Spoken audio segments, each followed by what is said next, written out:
Statics.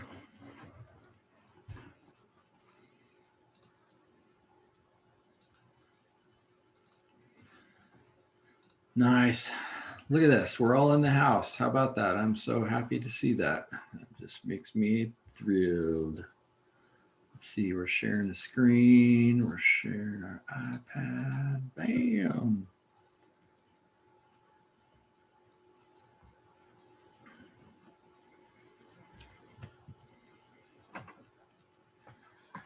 Technology is working.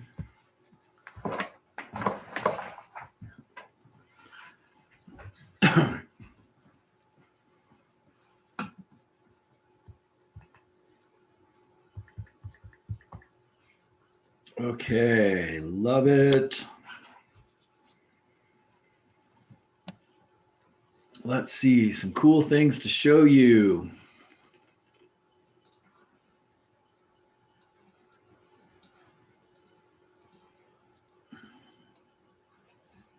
Evald, I see your face. How you doing? Not bad. Just woke up actually. little nap or a super late night? Super late night. Super late night. That's awesome. You can get some sleep in your house when that's happening? We got some people coming in from Arizona. They spending a week with us here, so it's a little bit loud in the house. Yeah, no kidding. Yeah. Set them up a tent outside and say, "Here's your room." Probably I should do that this night. Or you set your own tent up out there. Let's see. We are trying to understand the shear moment diagram, which is just such a piece of beauty. I left you with some breathtaking thoughts last time, and so let's just go immediately deeper into this. This is good. This is something you really want to understand, and we got a little bit of a head start, so we got kind of today and tomorrow to talk about it if necessary. So let's play around with this. So what I showed you last time that I think is kind of cool is the fact that, you know, here's this beam and you have some sense of what a triangular load, what can actually cause a triangular load now. So technically this is called a linear load just because the equation of it is a line. And so it isn't 420 pounds per foot the entire 24 feet of the beam. It grows from nothing up to 420 pounds per foot as it kind of works its way along. And so, of course, what we're after here is to choose the beam. Like, okay, great, you got this load on it, you got this continuous load, and so we got to choose a beam that's actually going to support this. And the main thing is we got to choose a beam that has enough shear value that force isn't going to just shear it in half like scissors, cut it in half. The best example of shear, the place it gets used the most is like a bolt. If you have a couple of plates like this and you got this bolt and you bolt them together, and so that's really great. But if these two plates, does it make sense if these two plates want to slide past each other that I could shear that bolt off? I mean, literally just slice that bolt right in half. That's what shear is. And so whatever, we got to come up with the maximum shear on this beam so that we can then go to that table I showed you the other day and choose a beam that, well, won't shear off. And then secondly, we got to talk about the moment, because that beam, of course, is going to want to moment or torque down in the middle. Well, actually, in this case, maybe it isn't in the middle. Maybe the maximum moment isn't in the middle of this, but we got to find out what the maximum moment is so that then we can, again, choose the right beam. And so let's do that here. And that's the beauty of a shear and moment diagram, because you're actually finding all shears and all moments in all places, and then you're looking for the biggest one ultimately. So super powerful concept. So let's see if we can't wade in. And again, I would, as always, invite you to interrupt. And I think with this question, we're going to calculate this from the left and from the right so that you can see you get the same answer both ways. But to start with, let's start with the left. So first thing we've always got to do is get the reactions at A and B. Can you do that? If I give you a head start, can you do that now? This is like, these are like final exam problems in the sense that we've been working on this the whole time. Can you reduce that load, that 420 pounds per foot, to one load at one location, and then use moments around A and B to figure out how much of that is at A and how much of that is at B?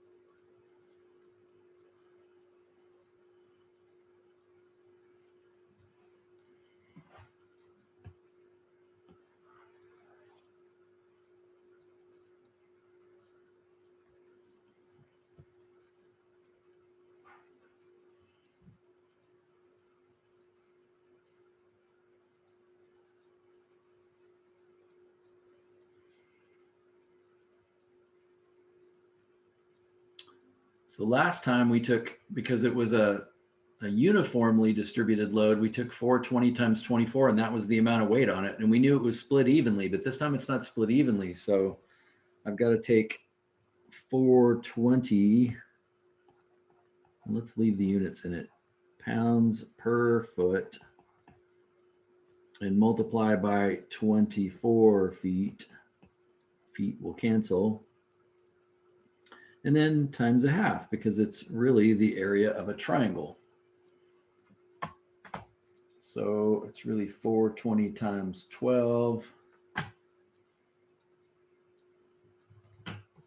which purports to be 5,040 pounds. That is how much weight is on this beam collectively. That's the total weight. But again, it doesn't concentrate it in the middle, so we can't split it evenly, 2,500 at each A and B. And so what you know from earlier is that this entire force is all replaceable with one load, 50/40, but it is 2/3 of the way in, which in this case would be 16 feet. 2/3 of the way in. It's like a lot closer. Of course it is. There's a whole bunch more force on the right than the left. And so it turned out to be 1/3 of the way from the right, or 2/3 of the way from the left. And so now I can set up a moment calculation. Let's see, what is the sum of the moments around A? Notice that's sigma notation from calculus, because there's not that many of them. There's not infinitely many of them.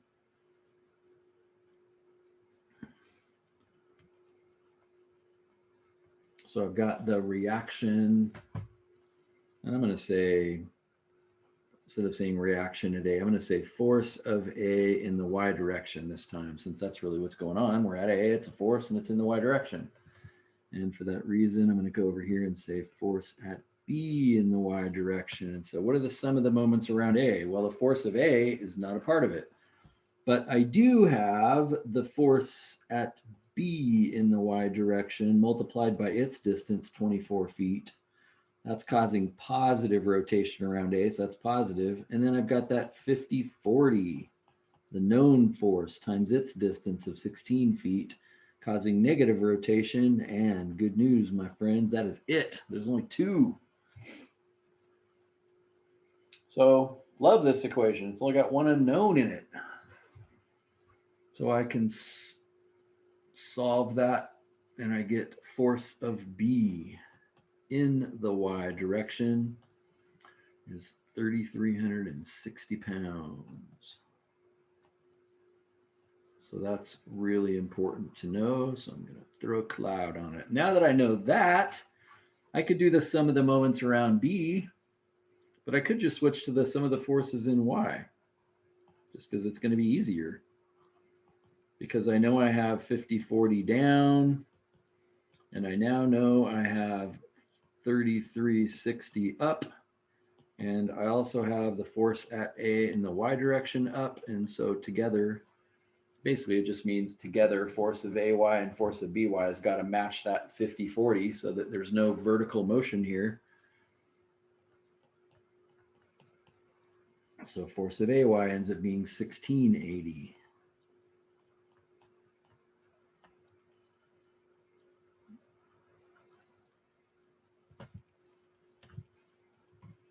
So that we already understand. That's beautiful. That's simple. Now, secondly, though,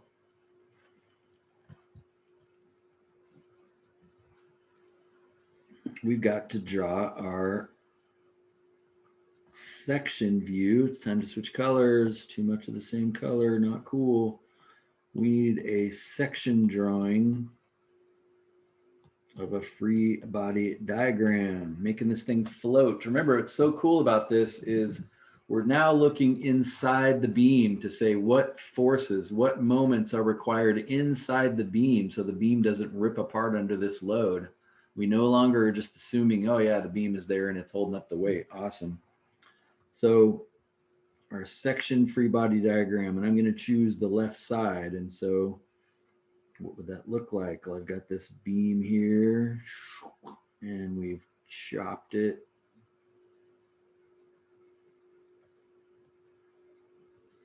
We've chopped it at some location. We just calced that that's 1680 pushing up right there. We've got these triangular loads that are growing their way all the way across this thing. So that's very exciting. And so what we saw last time that was very surprising, if you will, was, hey, that's not going to be, there's no way those downward arrows are going to total 1,680 pounds. Like that's not going to happen, because remember, this section can be anywhere. In other words, we're saying this length right here is X. It can be anything.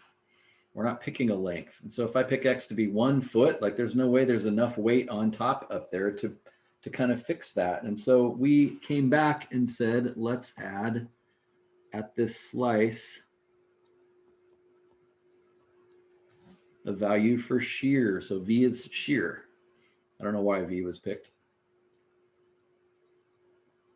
And we'll talk about this more today, but the sign convention for that, like how did I know it was up and not down?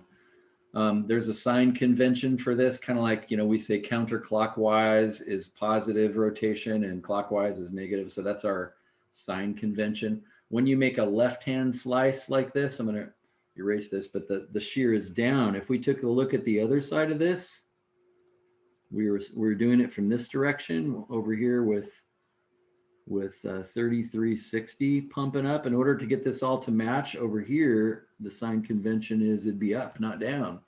So shear is not always down. It's down on the left and up on the right. And so we'll talk about that a little bit more later on, maybe.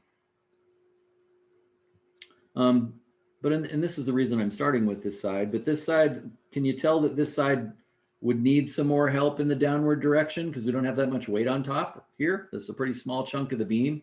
So we got 1680 pushing up for a force in Y, and we don't have 1680 over here with this continuous force. And so we're going to need a little more downward help to get this to balance. And so the important thing is every single section of this beam has got to be, well, equilibrium, zero moment, zero force in the Y direction, zero force in the X direction. Every single part of it has got to have that. And so that's going to fix it. And of course, as I said the other day, well, isn't that true? Like that beam isn't just sitting there in midair. Like it can't just slide down. It's hooked to something. And so isn't the fact that it's glued to the rest of the beam going to provide some resistance there? It can't just slide down easily. It's not just sitting there. Does that feel good? You got that? You're kind of like, yeah, I can see why that would be there. There is a force there. Because again, as I said the other day, isn't that a fixed connection? I mean, isn't that beam that I just sort of arbitrarily chopped open, isn't it fixed to the rest of the beam? And so of course there'd be some vertical support there. Not only that, but the sign convention for moment is also in play. Isn't it also going to keep it from wanting to rotate since it's a fixed connection? So I've got to add that. It's not going to let it rotate. It's not going to let it slide, and it's not going to let it spin. And there's even a isn't there also a force in X? This is called the normal. We don't need that in our problem because we don't have any external forces that are trying to get it to move left and right. So because of that, this normal force would be 0. But if our beam had some different forces on it, like the beam doesn't just easily want to pull apart, right? It's connected together. So there's some resistance there too. So maybe I'll leave that in there. I don't think it'll be in our way. So why not just leave it there?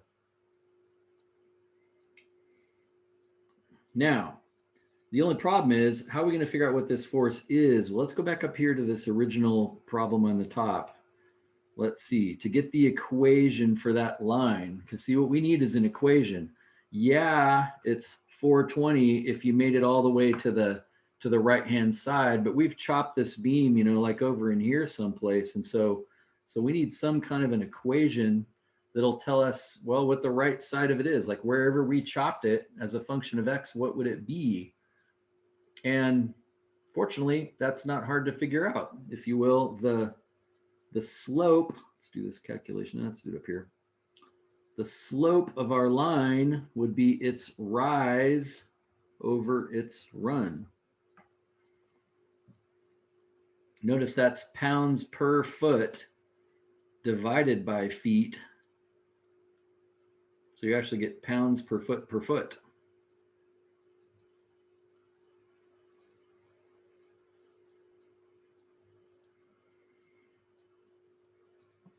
And it's common, instead of calling this y, actually I'll start with y. The y equals the slope. Let's see, 420 divided by 24. Let's make that not such an ugly number. What is that? 420 divided by 24. 17.5. That's kind of nice. It came out 17.5. So we would say y equals our slope times x, wouldn't we? Now again, think about those units. If that's actually 17.5, let's write it over here. Because we took pounds per foot and divided by feet, that's actually pounds per foot per foot. But if we multiply it by x, which is in feet, that gets rid of one of those feet. So notice this unit is actually back to pounds per foot. Like there's our equation. That tells us, if you will, our force any place you want to go. Now let's just check it out. So let's see, if we went halfway in, 12 feet in, if I take 17.5 times 12, what do you know? I get 210, half of 420.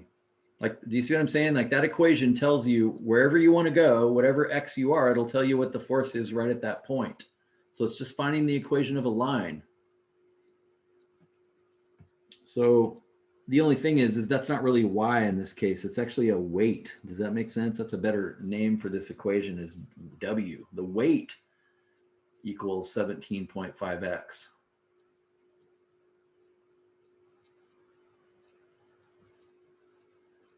So the other day, when it was just straight arrows all the way across 420, we just said, oh, the weight's 420 times x.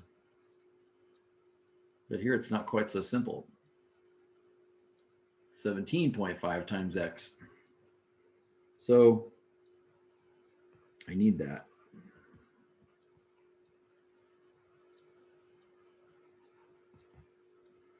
And does it make sense? That's actually this line right here.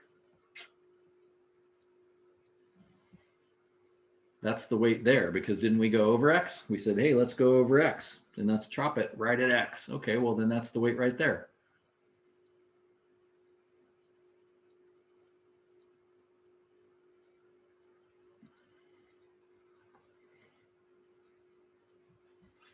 Our free body diagram is now complete.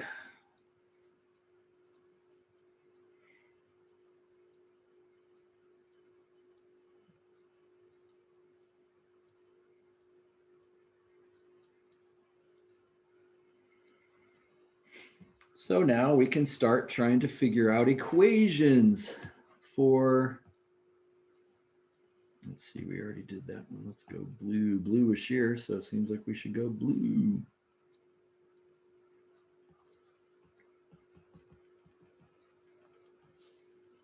Shear, and remember that's just a kind of a fancy way of saying forces in y. That's vertical forces.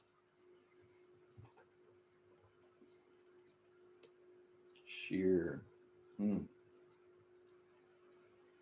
Well, that's how we find them. What are the sum of the forces in Y?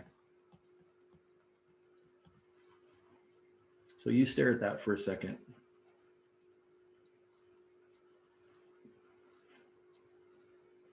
So we're saying we're slicing it at X, but the cool thing is X can be anything from 0 to 24. So it's like we're trying to answer the shear at every place. That's why we're leaving X in this problem. So let's see, don't I have 1680 going up? That's easy. And I've got V going down. So since its sign convention is that it's down, I would say minus since it's aiming down.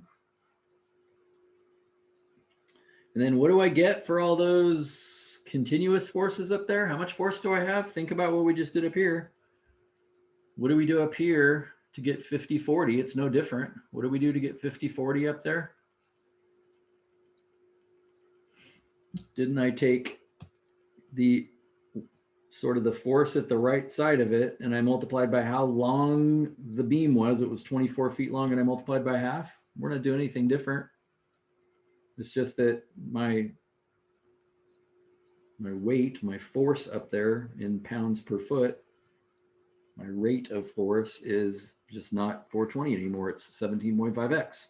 And my length is not 24 anymore. It's x. So, and that's downward. So if I say, okay, that'd be minus 17.5 times x times a half.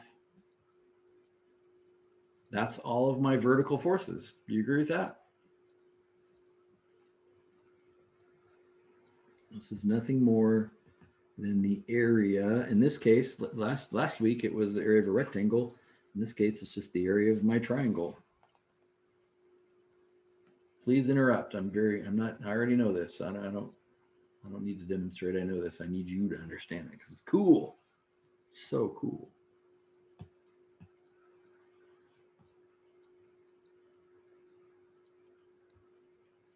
So I actually get an equation then, because remember this has got to be equal to 0. So the amazing thing is, as I said a minute ago, I don't care where you slice this, that slice right there, just like when we had a truss and we sectioned the truss off, that section right there can't move. You can actually look at every single section and we say it can't move. Well, notice I can solve this for V pretty easily because shear or V is what I'm after. I find myself wanting to throw that in up here. Shear, which is V, is really just equal to forces in Y. So I can solve this for V, and I basically now have my shear equation. Shear equation. Solve for V. If I add V to the other side, then I have V equals 1680 minus half of 17.5. Oh man, I don't want to do that in my head for some reason. 8.75, is that what that is?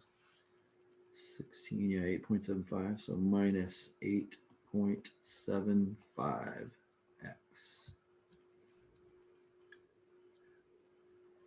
Should we have another x in there because we have the distance of Yep. That's funny you said that, Ben, because I was just staring at going, wait a second, this isn't even right.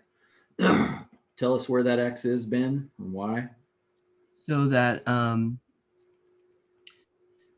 so your 17.5x is the weight of basically that highest point.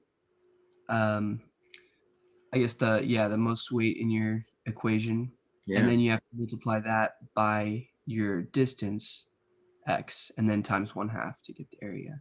That's exactly right. Wasn't our weight 17.5x? And so I forgot that x right there. And that is multiplied by the distance x. And so we actually have two x's. And so that should have been squared. Let's leave my mistake there in red. So this shear equation is actually a parabola. In my case, that's why I knew I did it wrong. That's why I kind of realized, oh, I made a mistake because because that's a line, this actually should come out squared. And that's just because I have some experience with this. Wow, so this thing is a parabola. And you may even remember, hey, that's an upside down parabola. That's kind of cool.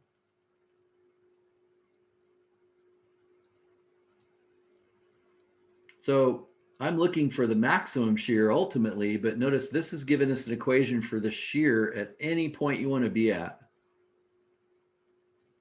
So just to kind of slow down and play with this for a second, I mean, let's go figure out, you know, what is V of, I don't know, 3? 1680 minus 8.75 times 3 squared. Bam. 1601 approximately.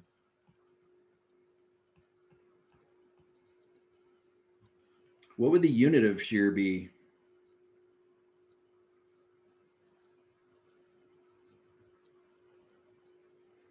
Just notice I kind of left the units off all of my calculations, but what's this unit?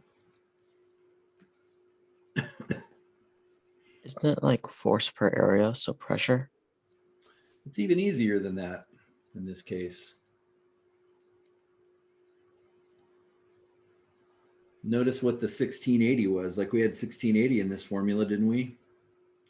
And that 1680 was pounds. Like that's just pounds in this case. That's all it is. And shear was in pounds. And if you took the units of all of these and multiplied them together, 17x was pounds per foot and x is feet. So pounds per foot times feet is pounds. Like all three of those units are actually pounds. And so that's all we're getting is a 1601. So basically it's saying if you went 3 feet in, there's 1,600 pounds of desired for that thing to shear right there. And so we better make sure we choose a beam that can handle that. But of course, that's only at 3. What if we went out to, I don't know, what if we went out to way over to the right, you know, like 20 feet or something like that? What about 20 feet? What kind of an answer do I get? 1680 minus 8.75 times 20 squared.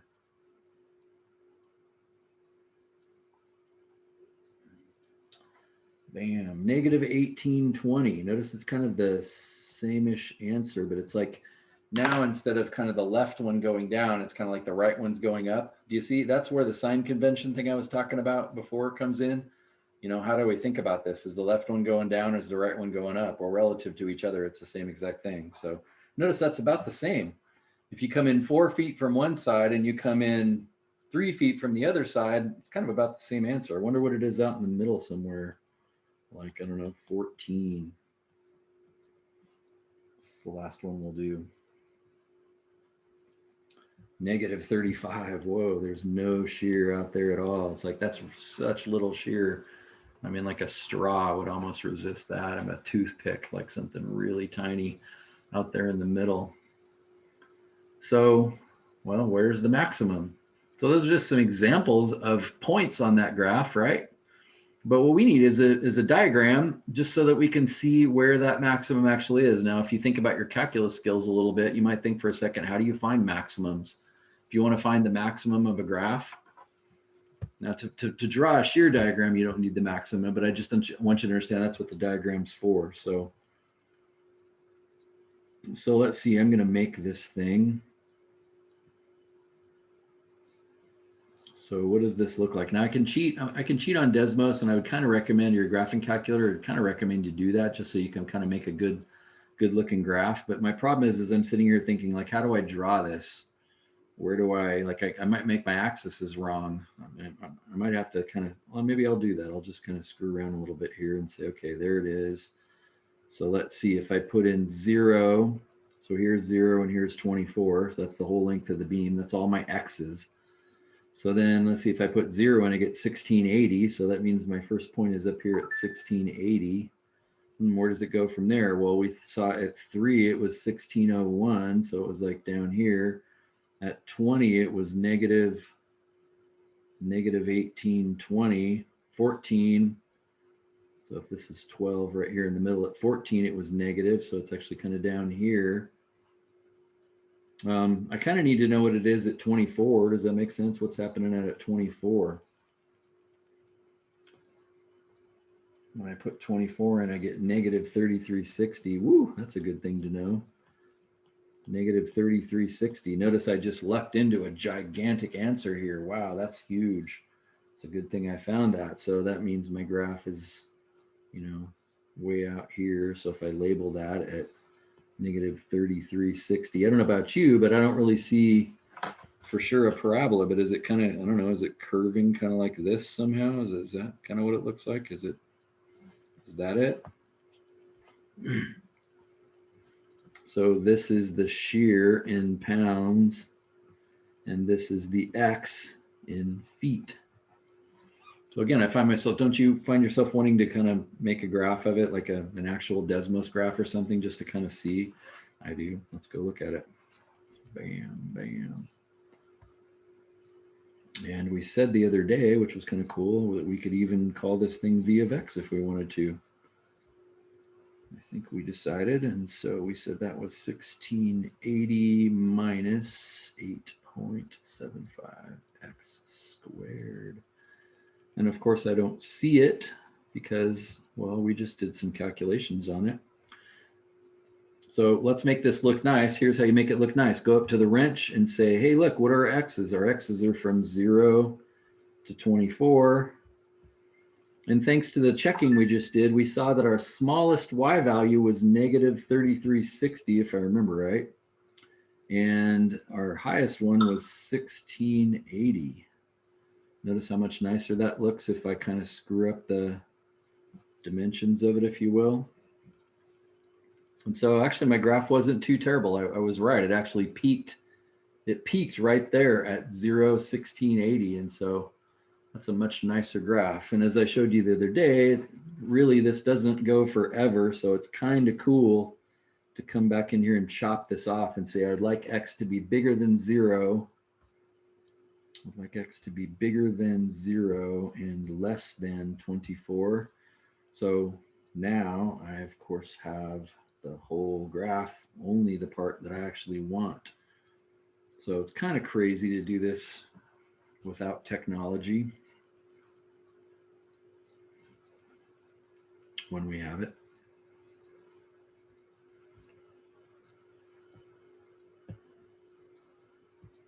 There we go. Just wanted that to get a little wider. So that's a pretty nice view. Let's go projector mode so it stands out really good. Bam, there's a shear diagram. That's accurate. It's beautiful. It's perfect. Because basically as we put wilder and wilder loads on these, the more important these are going to get. And I'll show you that. I'm hoping because of the extra day we have, we can play with that a little bit extra.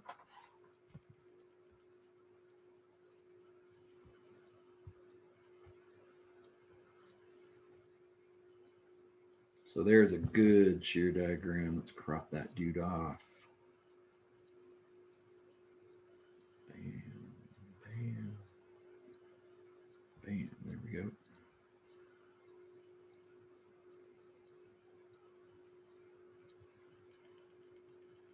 So the kind of things that, of course, you'd want to actually have labeled on the diagram that I labeled on mine, but you'd want to have this labeled. You'd want to have that labeled. We said that was 1680. You need to know those. And so notice the maximum is at 24. Now, why is that logical? Why is it like, well, of course it is. Like, look back at the original graph. Why would the maximum shear be over there at point B?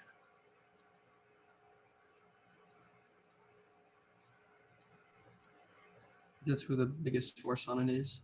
Yeah, it's where all the weight is, right? Isn't there more weight over there than anywhere?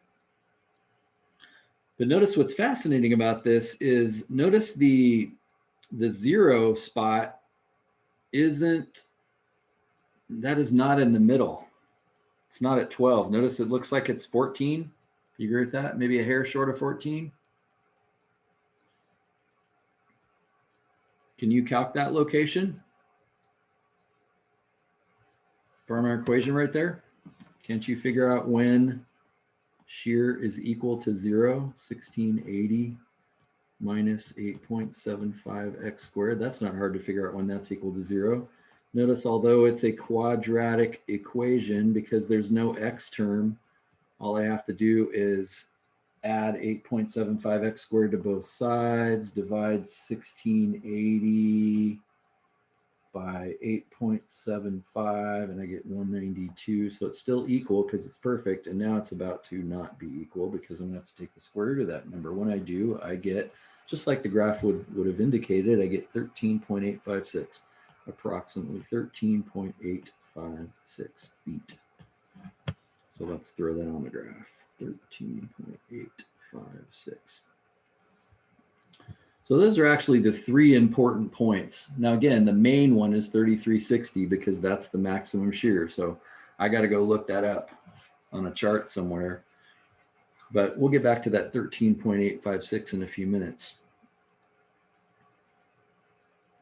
So this is not terribly complicated because it's got a uniform load. If I'd thrown some extra forces in it someplace, or I didn't let that triangular load go all the way across the graph, then these shear diagrams get really complicated.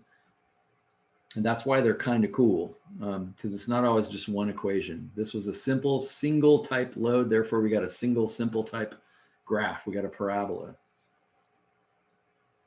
So main purpose.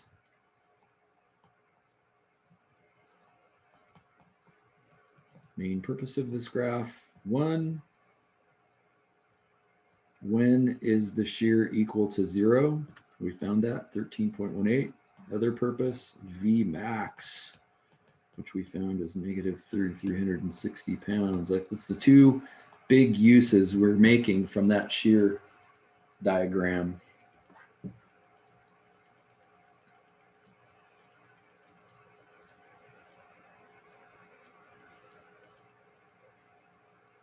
And I won't take the time to do this, but as an example, like this is the 0.3 right there, right? Like that's X is 3, and we figured out above there that was 1601.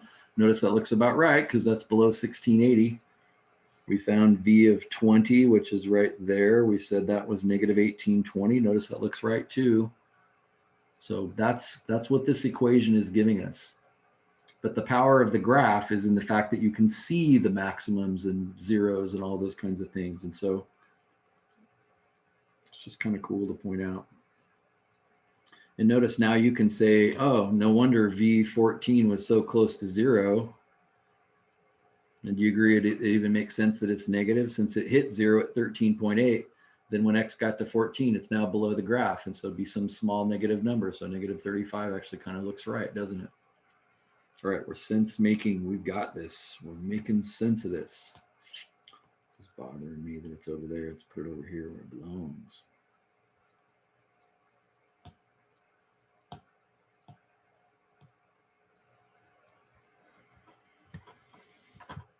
So on a test, a sketch like this, like if you made that ugly red sketch that I made, that's fine. In the real world, you'd want to print it, but it's just awkward. How are you going to get that to me and so forth? But I have no problem. Like, you don't have to, you're more than welcome to graph this in some graphing utility, use Desmos and make a screenshot of it and put it on your paper or something like that if you're type A and you don't like ugly. But the main thing that you would have on it, though, is these need to be labeled. So I would want to see X in feet and V in pounds and 0 to 24. I'd want to see these labels. Look where its high point is. Look where its low point is.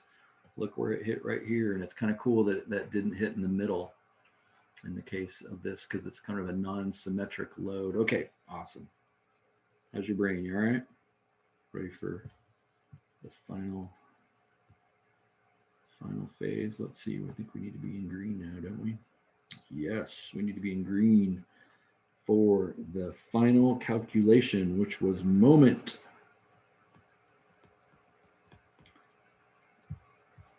And as you know, that is abbreviated with an M. And of course, in this case, its unit would be in foot-pounds, just like shear was in pounds. This is a weight times a distance, And so could you go back to your shear diagram or your free body diagram and determine the sum of the moments? Stare at that for a second. And we're going to figure these moments out around point A. And so notice 1680 won't be a part of it. But we have V pushing down right here on this cut at a distance of X. So we're going to have V times X. That'll be a moment, right? And then we got M, the moment that's internal to the beam, very important. That's there. And that's around A by definition too. And then we got all of these. And remember, we're going to do with those exactly what we did earlier. We're going to just say, well, I got to figure out what all of them are put together. 50-40 when this was 420.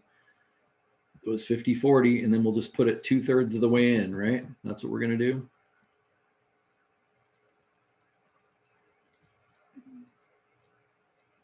So let's steal a copy of that free body diagram. So that moment is actually around A, not around X, huh? Yeah. Did I say X? Oh, I was just thinking of well, I was always thinking it was around X because it was out there at the shear area. I gotcha. I gotcha. In other words, at the cut itself. Yeah. Yeah. Yeah, it's around A. Let me think about Okay. that for a second. Is that obvious? Is that obvious?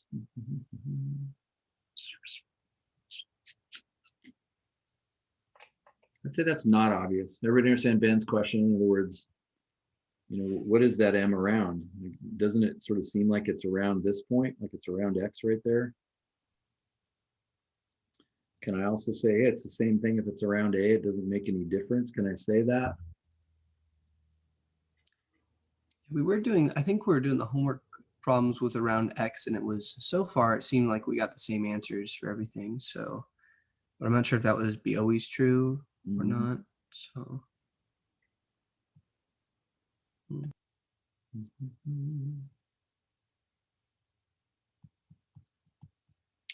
I think that's actually true in the sense that it's like I could take the moments around A if I wanted, or I could take the moments around this point right here. And I think you will get the same set of answers, but all of a sudden I'm thinking, wonder if we should do that instead. The only thing that bothers me about that is we're not going to have shear in it. Since shear is right here, then shear won't be part of it, which maybe that doesn't matter. I'm hesitant to try it both ways only because I don't want to confuse you.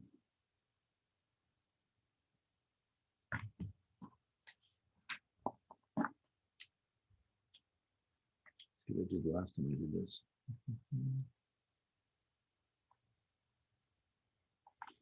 Yeah, I'm gonna do what I did last time.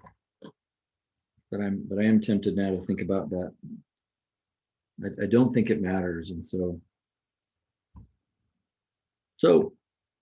let's find, just like we said, the sum of the shear values, the sum of the shears or the forces in Y have to be 0. Then we got to say the sum of the moments also have to be 0.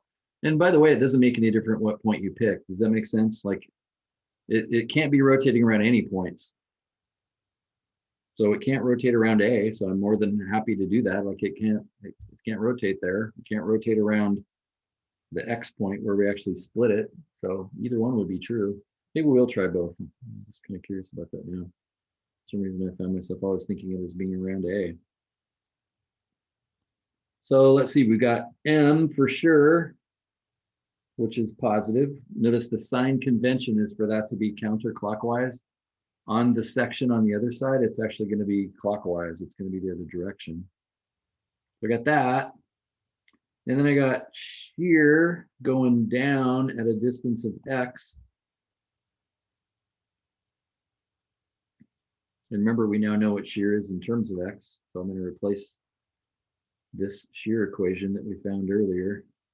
I'm going to replace V with 1680 minus 8.75x squared. So I think I'll just write that in there right now. Use a different color so it stands out. That's 1680 minus 8.75x squared. Replace that dude. And then what did we do to get the total weight? Kind of the single force. How do we turn that into a single force? Didn't we take the weight at the end, which is 17.5x, I forgot the x last time, times the distance across the bottom. We're just finding the area of the triangle. We know that this height is 17.5x. We know this distance is x. Same thing we did 420 and 24 a while ago, but then times a half. So that's that force. And we said it was located about, well, not about, exactly 2/3 of the way in. So if I simplify that, that's 8.75x squared.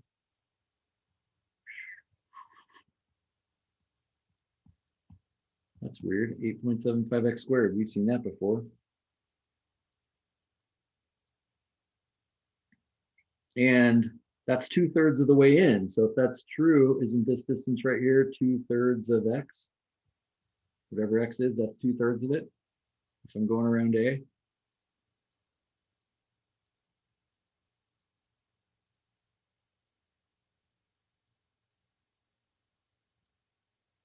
And that's also going clockwise. So that's going to be negative. So minus 8.75 x squared times 2/3 of x. And all of that, that's all of them. I don't think I'm missing anything. That's all got to be equal to 0. So this is our moment equation. So let's see, if I add all those to the other side, what do I have? M equals v times x. So that would be 1680 times x and negative 8.75x squared times x, which would make it x cubed. So isn't that this part of it? And then the rest of that isn't so bad. Let's see, if I double 8.75, I get 17.5 to 17.5 divide easily by 3. Did we get lucky? The answer is no. So we get 35/6 for that. If I take 2/3 times 8.75, I get 35/6 for that. Kind of an ugly fraction. And I got x cubed there.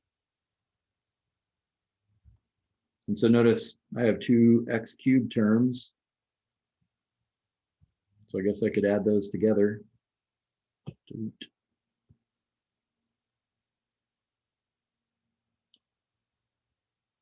If I take 35/6 negative minus 8.75, I get, interestingly, I get 117/12.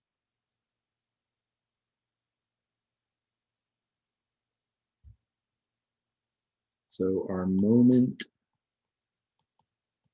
equation, in other words, the moment at every single point, depending on what x is, should have said that for V2 or V equation. In other words, and we used it this way, but it's kind of cool to say this is the shear as a function of x. And notice there's x's on the other side, so kind of doing the same thing down here.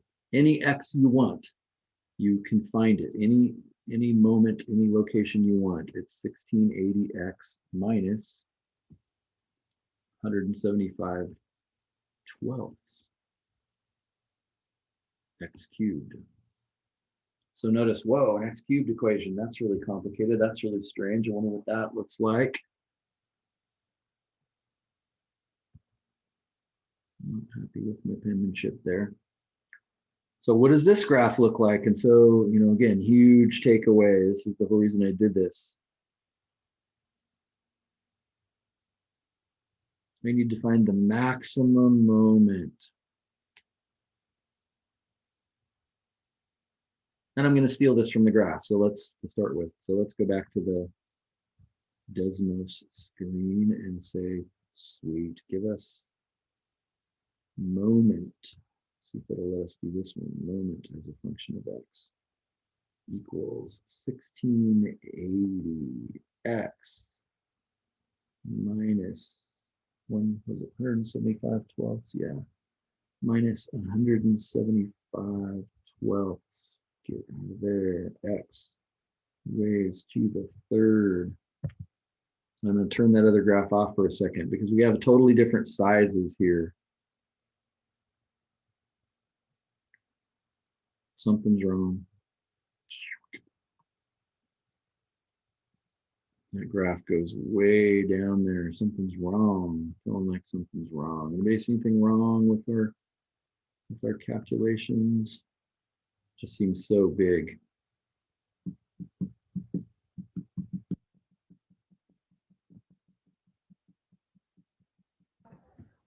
Why is I missed that, but why is in the sum of moments around A, there's a 8.75 x squared. Why is it x squared? Because we took the weight, Mhm. the weight of the purple line here. So let's just rethink this, which was 17.5 times x. So that's that weight. We took that weight times this length. So I took 17.5x times x and then times a half. And so half of 17.5 is 8.75. And then x times x is x squared. So I think that's right. That's our weight there. That's our weight.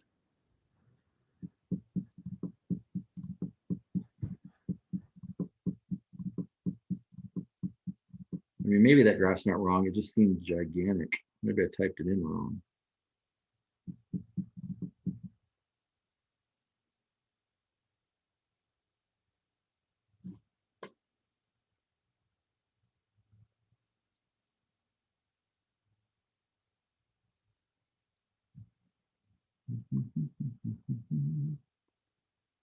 Two-thirds of the way over. Force times the distance. Two-thirds. 8.75 times two-thirds.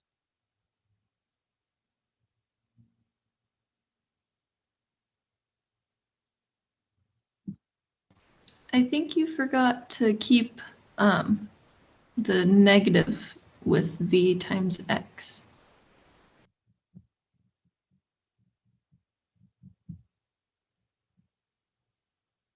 You are correct. What's wrong with this? You're right, Aaliyah. I see it. You are correct. What's wrong with what I wrote? So the mistake is here.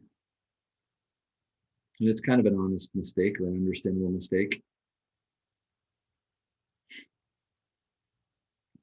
Do you see it, Aaliyah?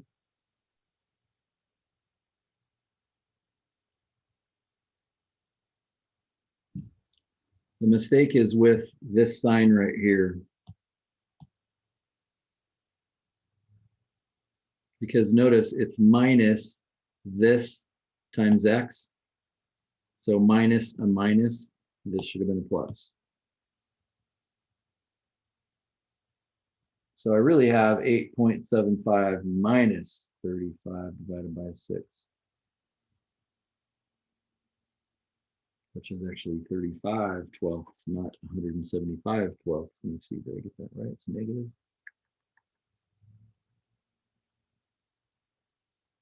No, it's positive.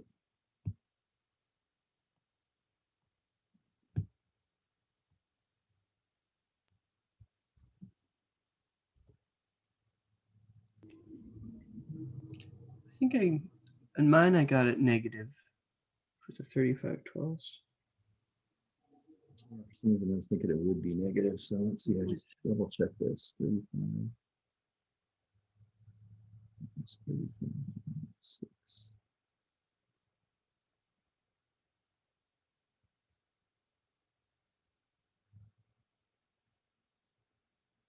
It should be negative, so why isn't mine? Oh, that first 1680 should be negative. 1680 should be negative, you're right. So I just kind of ignored that negative sign completely. I guess I guess the moment would be negative too, wouldn't it? If you brought over to the side. Or maybe, oh, maybe you transferred everything to the other side and that's why. Oh yeah, that's it. So Okay. on this left side, everything is negative. And so when you add it to the other side, so I'm being a little too quick here. I'm being too quick. And so all that stuff goes to the other side. And so for that reason, my signs are backwards. There we go. So that's actually the right answer now. I got in a little too much of a hurry.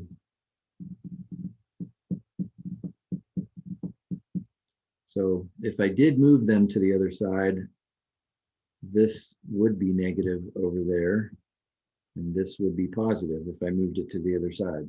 So I've gotten too much of a hurry. I don't like to derail the class, but I do like to make dumb mistakes like that in front of you, just because like you're going to do the same thing. And the only reason I thought it was wrong is because the graph was saying the maximum moment was down there at like -1,000,000. So it's like, what in the world? What did I do wrong? And I'll show you another way to check this in just a minute too. That's really kind of powerful. So, okay, let's go back to the graph and not get it wrong. So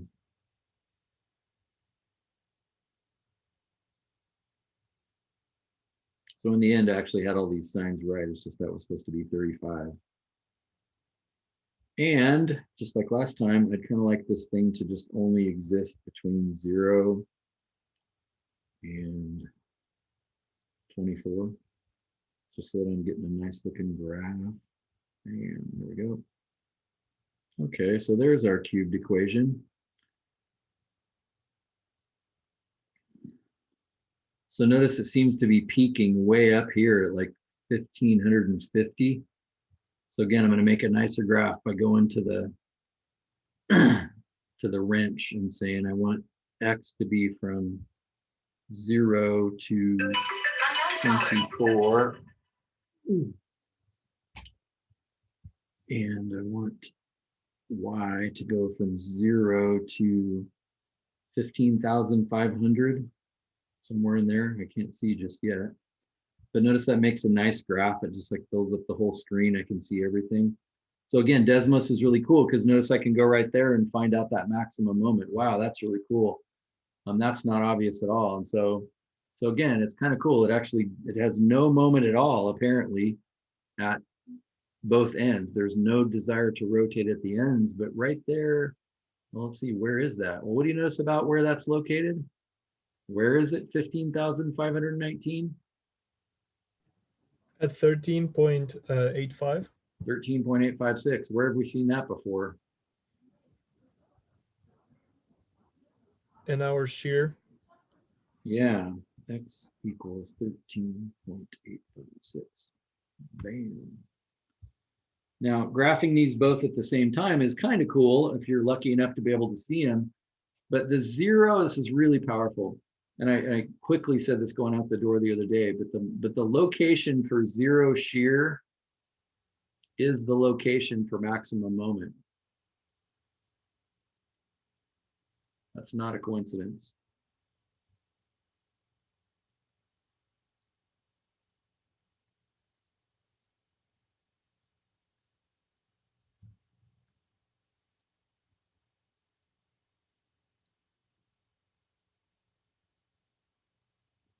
And that number was actually 13.864. So if I carry that out a little more accurately, then notice the shear shows 0 when I carried out that accurately. Desmos will only show you 3 decimal places, and of course that's more than enough. Why would you need to know that accurately? Wow, that's really powerful.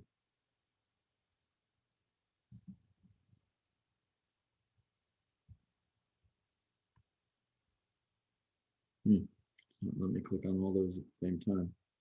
At least I got those. Now all of a sudden the shear is showing that it's not quite 0, but that's fine. So let's take a picture of that. Throw that in your notes.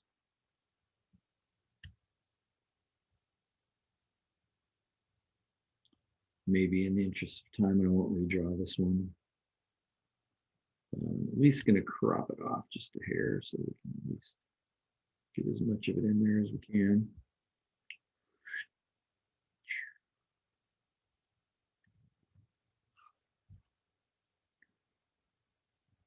So M max is now discernible from the shear diagram to be 15,519. 15,519 feet pounds, whichever way you want to write that.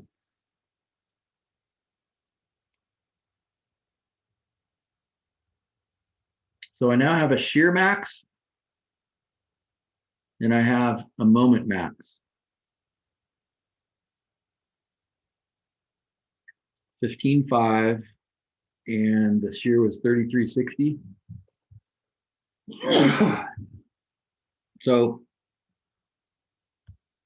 as I said the other day, and I think I still have this in here. Dang it, I do not.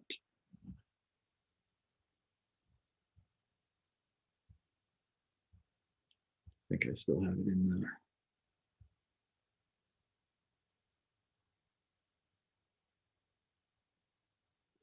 I don't.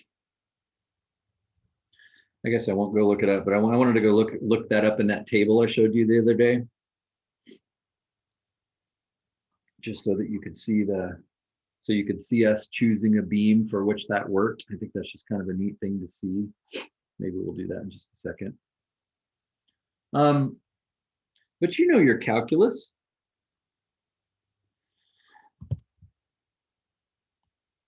From calculus, how do you find the max of something? How do you find the max of an equation? Because we stole that purple peak up there off the graph, right? That's why shear diagrams are cool. But you don't have to steal that off the graph. How do you find the maximum of something? Take the derivative and set it equal to 0. Yeah, if you look at this graph right here, notice over here you have a steep positive slope. Over here you have a steep negative slope, but at that point right there, the maximum, the slope is actually 0. So if you took the derivative of that purple equation and you set it equal to 0, does it make sense you could find that point without the graph? So you take the derivative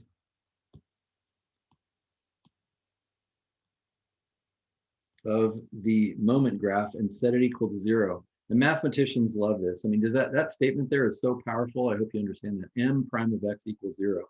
That's a really small statement that is really powerful. It's basically saying if I take the derivative of that x equation, not plug in 0, but set it equal to 0, and then I'll find the x. And notice the graph tells us that x is at 13.856.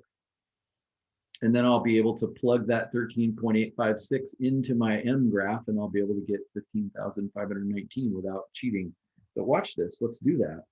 What happens if, since M is 1680x minus 35/12 x cubed, you know how to find the derivative of that, it's just power rule. So the derivative of 1680x is 1680. And then I would take 3 and multiply it by 35/12, and then reduce the power by 1. 3 times 35 divided by 12, though, 3 times 35 divided by 12 happens to be 8.75. So this is 1680 minus 8.75 x squared. Where have we seen that before?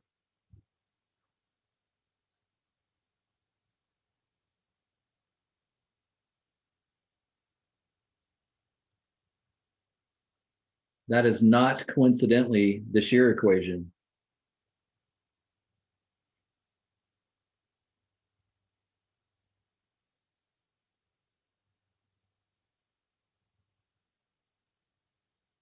So that's why when the shear equation is equal to 0, that's why that point is so powerful. That shear equation was equal to 0 at x is 13.856, and that's exactly the x value that we need to plug into the moment equation to find the moment max. So again, this is an amazingly powerful statement. It turns out that m prime of x will always equal v of x.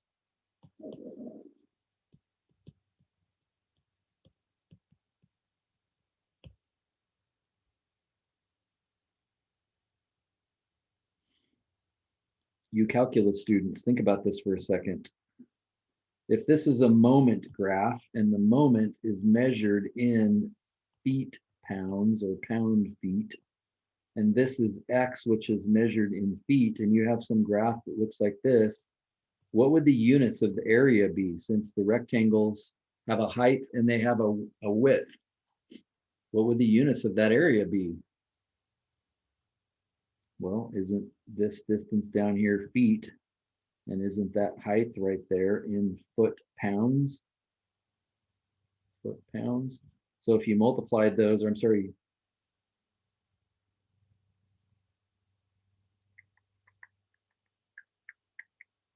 am I doing? I think I did this backwards.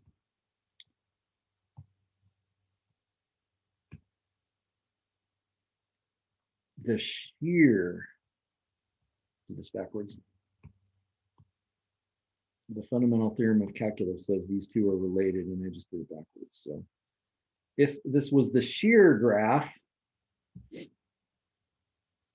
then wouldn't that area, since it's feet in X, apologize for screwing you up there, and pounds in Y, wouldn't that area then be foot-pounds?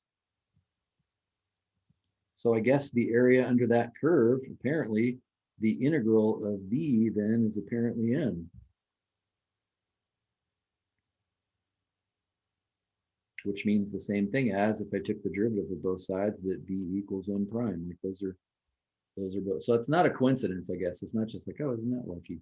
Like this is one of the things you did with integrals is find the area under a curve, and that's one of the things it can accomplish. So it's actually not a surprise. And so this is a great way to check your work. How many dumb mistakes did I make today? 3 at least. I made at least 3 dumb sign algebra type mistakes. When you're all finished with your moment equation, and you're all finished with your shear equation, make sure if you take the derivative of that shear equation, or the integral in this case, if you take the integral of that shear equation, that'll give you the moment equation. In other words, you could actually you could not even do it visually like we just did. You could actually just take the integral of that equation right there, and you'd have the moment equation.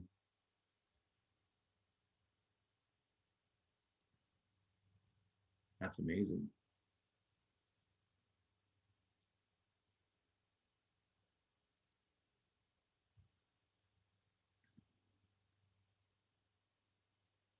So do you get that the huge takeaway for this is to, find the maximum shear, find the maximum moment? Does that concept feel good to you?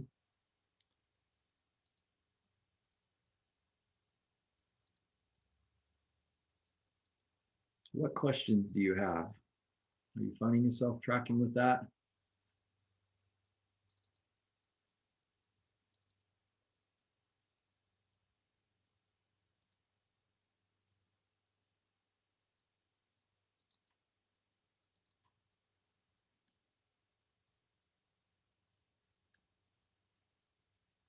You do feel good about that?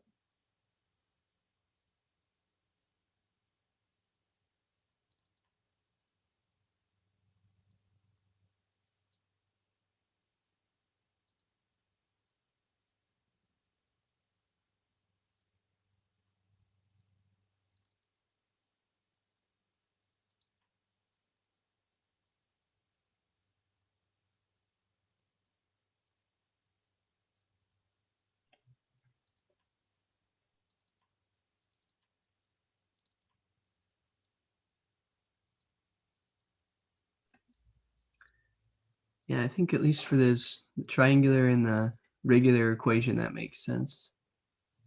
Makes a lot of sense. And I guess I'll get crazier when we get even more equations. Well, and it's not going to get worse than this. I mean, there's no end to this. I mean, if you just start adding crazy loads everywhere, I'm really just interested in giving you the idea. I mean, I want you to be able to do what I just showed you on a test.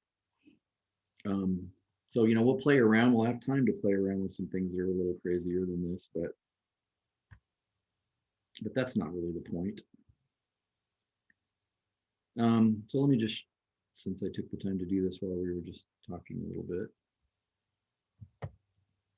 So here's that chart. And this is, again, this is so cool because this is not what you're getting out of the textbook. It's like you just get a shear moment diagram and then it's like, well, great, good for you. But like from the other day, when you look at this and you say, oh, look, this beam has this allowable shear and this allowable moment. Do those words mean something to you? Allowable. Like, don't go over this. That's what's allowed. If you go over that, not allowed. What do we just have? 15,500 for the allowable moment. Do you notice there's not one beam here that will do that? Oops, yes, there is right there. 16,000. That beam will do it. What was our shear? 3360. Yeah, this will allow it. So there's a beam that'll do it. It's 1.75 inches wide. This is what the beam looks like. It's 1.75 inches wide and it's 16 inches tall. Notice it's a width and a depth. So that beam would not break if we put the load on it that we just calculated. Now you're an engineer. You see what I'm saying? Now, is that the only one? Would you agree you could bump up to this 18 here, but that'd just be wasting someone's money? But could we jump up to 2 5/8 for a width and still get the job done? Let's see, 14,000, not enough. This would work, right? So notice that one's wider, but it's 14 inches tall. Can we jump up to one that's 3.5 inches wide? These are the beams I usually spec all the time, by the way. Notice we got to get here. Yep, that works. Looks like moment's the one that's the biggest problem, right? But notice that's 3.5 by 11.25. So that beam is much more kind of short and chunky looking. And I suppose we could even go down to this one, which is allowable, and it's 5.25 by 9.25. So that one's like almost a square, like maybe double a square or something like that.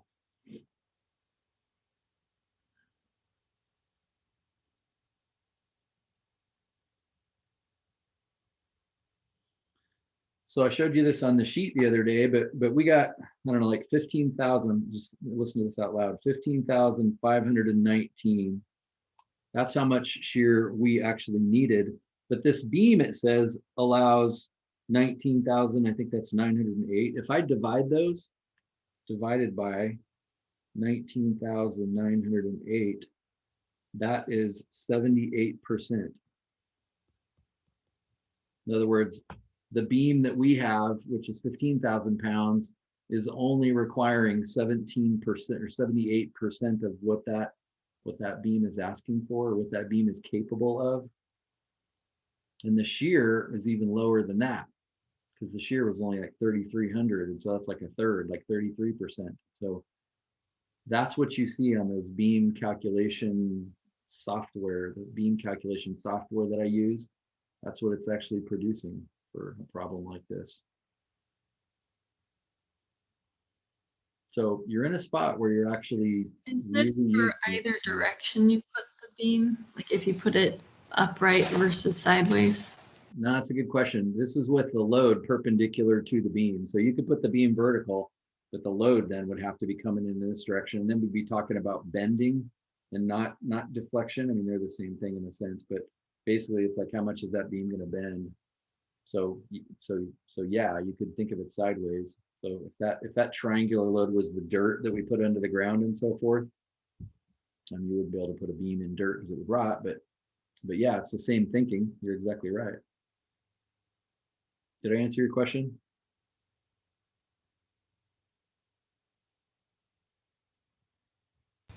I think so. Let's see.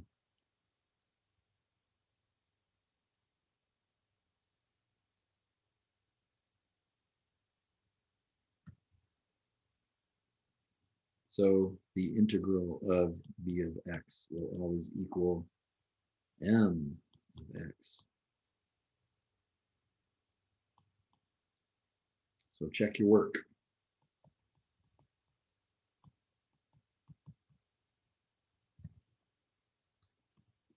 Now, we don't have much time, but let's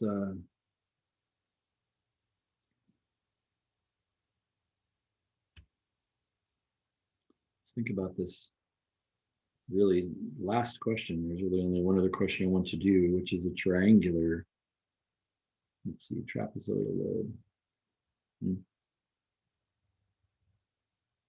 We didn't have time to talk about doing this from the right-hand side. Maybe we'll do that in a second. But would you agree this is a combination of two loads? I'll just put this before you for a second and let you think about it. But this is what we're going to tackle at the start of class on Thursday. Would you agree that this is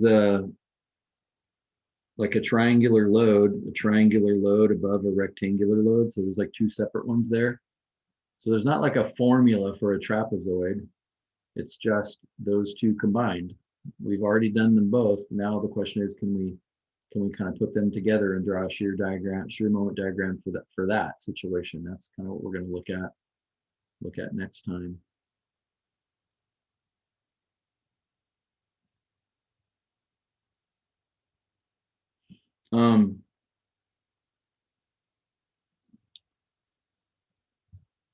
So let's just draw a couple pictures kind of going out the door. So my free body diagram I drew from the left-hand side.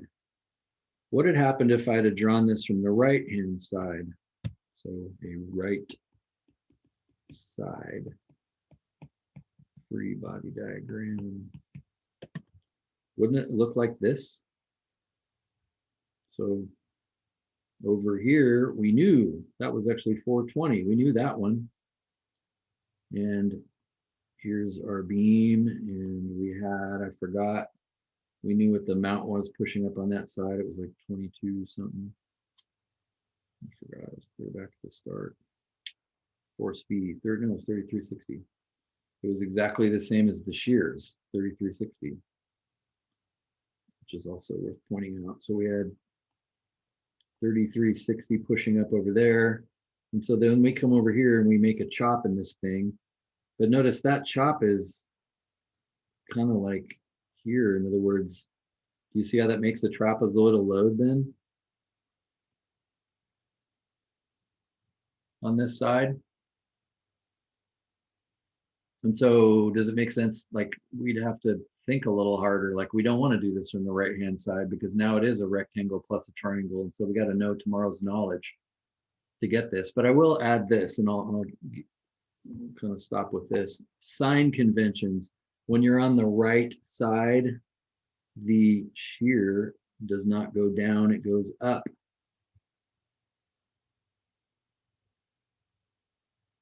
Maybe you can see why.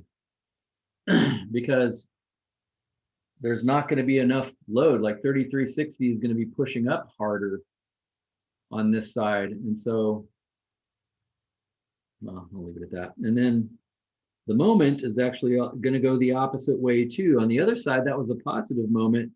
Does this make sense? This is negative.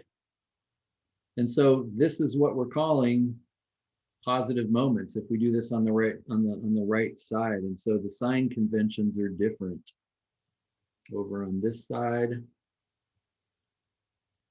we say the shear, positive shear is down, positive shear is up over here, positive shear is down, and positive moment is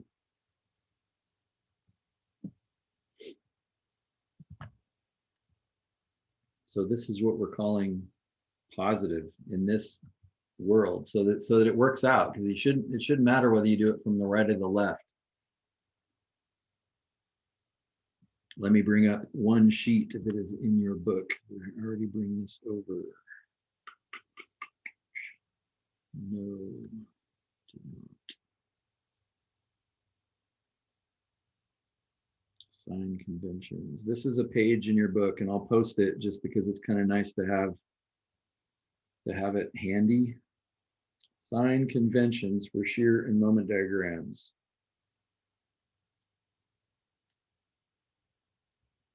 So let's just look at first what we just talked about. So this is what we just talked about right here. There's our cut right in the middle of the beam. And if you're looking at the left side, then shear is down. If you're looking at the right side, it's up. And so if you want, if you could just look at this sheet, but notice this statement over here, because this is how you'd memorize it if you wanted to. Shear force is positive if it creates clockwise rotation. Think about that a second. If you came over here and you push down on this, given that that's the left side, then isn't that going to create rotation that goes that way? Yeah, that's clockwise. Over here, if it's attached at this side, so that this is the right side of the section, isn't that also clockwise? And so that's kind of the reason. So what this is just a sign convention. Like you get all the answers right. It's just it comes out negative when it should be positive unless you obey this convention.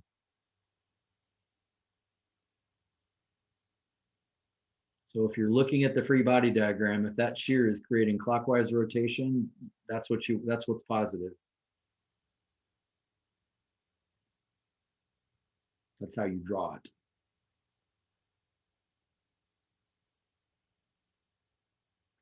Moment.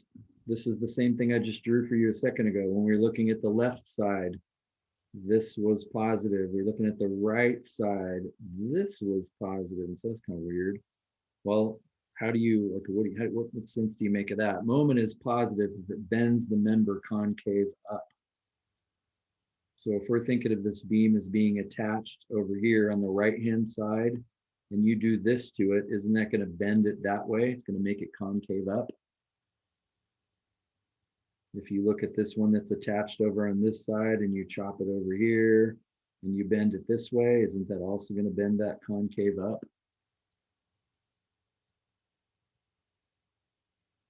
So this makes sure that if you did the problem from the left or the right, that you get the same exact answer. That's kind of what it comes down to.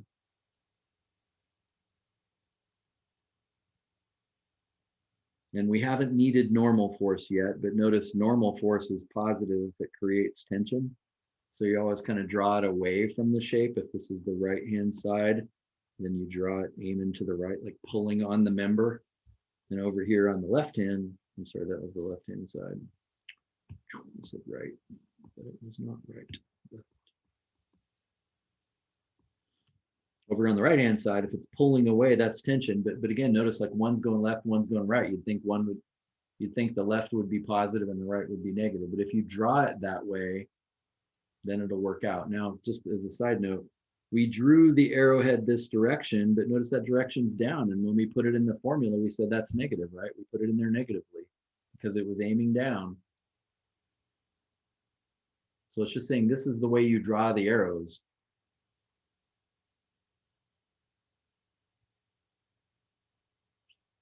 And then you just do what the arrows say.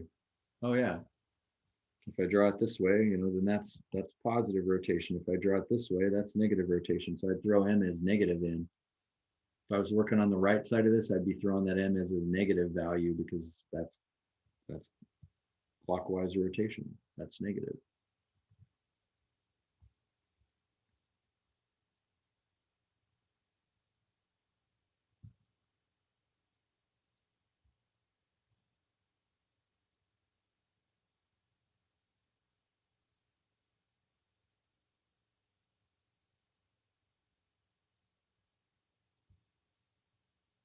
Let me see if that's notes from the other day are still in here. Distributed load, yeah. Let's take one. We're done, but let's just take a look at this. It doesn't matter, but if you wanted to test it out, this is what we did last Thursday. And we did a left side free body diagram right there. We just chose to do it from the left. But notice in this particular problem, you don't have a really weird load. In other words, it's a distributed load. It's the same. It's rectangular, if you will. So it's the same all the way across. And so the question is, if you want to play with those conventions a little bit and kind of go rework the right-hand side of this and say, okay, there's the wall. This baby's coming out like this. Here's my chop in it. And I got all these, in this case, it was 312s, all the same length pushing over here. If you redid it from the right side with shear going this way and moment going that way, according to these conventions, the question is, could you do this from the right side, draw your free body diagram from the right side and produce the same exact answers we got before? If you do that, you'll kind of see, oh yeah, I see why they wanted us to switch the arrows, because now that we're working on the right, we would have got all the same answers. It just came out negative. Like our shear here would have came out not positive 3432 and negative 312x. It would have came out negative 3432 and positive 312x if we did it on the right side without making that sign convention switch. That's the idea. So because of that switch, you should get exactly the same answers. So if you want to deepen your understanding of that, you might consider playing with that one, but it's uglier. Like the one we just did, you don't really want to do that one from the right side. It's a lot uglier. All right.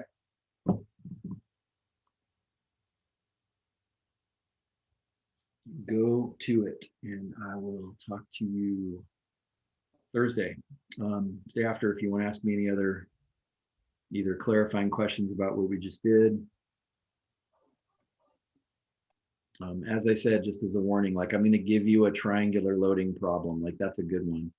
Rectangular is not that hard. Triangular is a little harder. Trapezoid's a little harder. Like triangular seems like a good, something in there. And hopefully next time I'll go pretty fast with the trapezoid one, and we'll use some of our shortcuts and so forth and get it quick. And then maybe we'll play around with something that's loaded a little weirder. Like we'll throw some other loads in it and just kind of see if we can come up with a shear moment diagram for something a little crazier, just for the fun of it.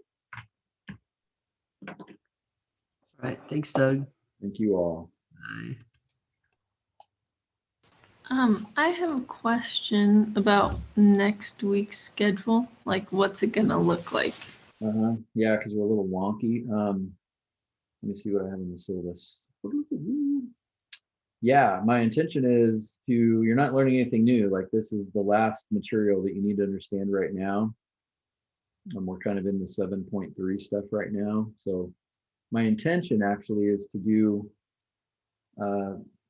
the balance beam review, which is kind of a hands-on sort of a project. Again, it'll be a little harder for us to do this given that we can't be in a room together, but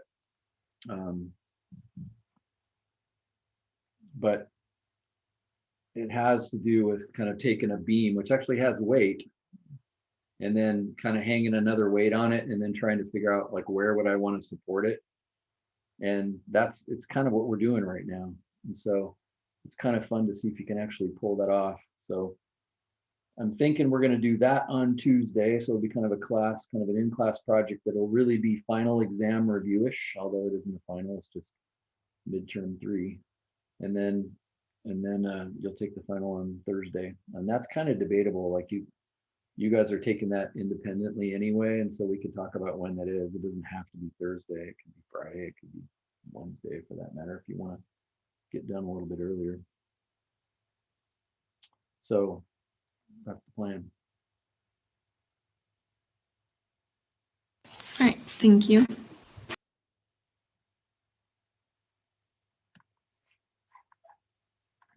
Yeah, what else? So on a free body diagrams, left and the right side, our X, because we have completed the left side, and our X is getting measured from the A point. Yeah. On the right side, is that going to be measured from B or still from A? That's a great question. Yeah. You could still just measure it from B. In other words, you could just say, I'm going to call X this distance over here. Now let me think about that for a second. If we did that, because yeah, it'd be kind of a pain to call it 24 minus X now all of a sudden. Does that make sense? So I mean, I think the big picture question is it really doesn't make any difference, but all of a sudden your question is good because it makes me think, would I get exactly the same equation?